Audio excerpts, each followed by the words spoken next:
Thank you all for coming to our talk on intervention in foreign conflicts.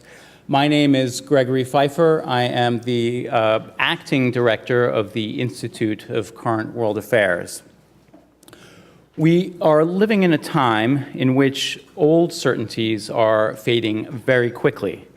Leadership by the world's sole superpower is uncertain at best, confused and contradictory most of the time, and sometimes outright dangerous. We're not just dealing with simple bilateral relationships anymore when it comes to foreign intervention. These are much more complex dynamics at play. And so in which case I would ask us to think about kind of the utilitarian value of foreign conflicts for countries that are seeking to intervene, and how countries are looking to use foreign conflicts as part of their national security paradigms. And then there are bigger questions I'd encourage you to think about and chat about with our panelists. Is intervention in foreign conflict justified? If so, when? Under what circumstances? And is the United States the best country to intervene? Is the United States best equipped, given the leadership and the mandate of the current administration, or just given our history from the Bush and Obama eras of working in the Middle East? If we have national capacity, they can address today's challenges and they can address the future challenges as well. Look, we had Al-Qaeda in 1980s, and then Taliban in 1990s, and then Haqqani network, and then counted as SAIS, ISIL, and then ISI for Khorasan province, then the Uzbek movement, number of terrorist organizations. And we don't know how many more will come on the road away. I think the fact that Russia meddled in our elections last year is finally waking Americans to Russia's intentions. That this is a country that sees confrontation with the West as its main MO on the world stage. And unfortunately for us, a lot of what Russia is doing, a lot of what Putin is doing, is paying immediate dividends. Russia is now increasingly seen as a player in the Middle East. A couple years ago, it was seen as a has-been. Syria was Russia's last ally. But by whom? Who sees Russia as a player in the Middle East? Could you Well, Saudi Arabia, that? for example. Okay. Saudi King Salman is visiting Russia. He arrived in Russia today, the first visit ever by a Saudi ruler to Russia.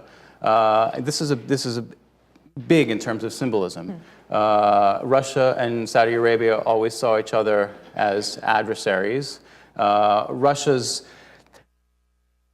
Russia viewed and views the Middle East, I think, in very sort of ideological, dialectical terms. Russia has sought to insert itself in the Shia-Sunni divide. It's important that we keep this in mind and that we realize that Russia's involvement, growing involvement in the Middle East and elsewhere in the world, in Europe, Russia is very influential in Europe with energy deals, now with Ukraine and threatening other Eastern European countries, that this is going to be a long-term battle fought, not only on the battleground, but in the sort of hybrid war scenario that Russia is waging in terms of propaganda, cyber attacks, the daily threatening of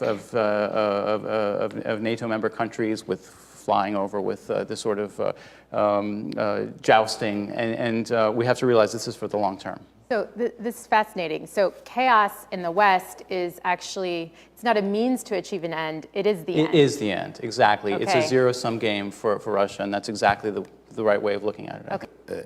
If you're going to lay down a red line on the use of chemical weapons, you have to follow through in that, right? Because that has, I don't have to tell you why, because my grandma understands why, right?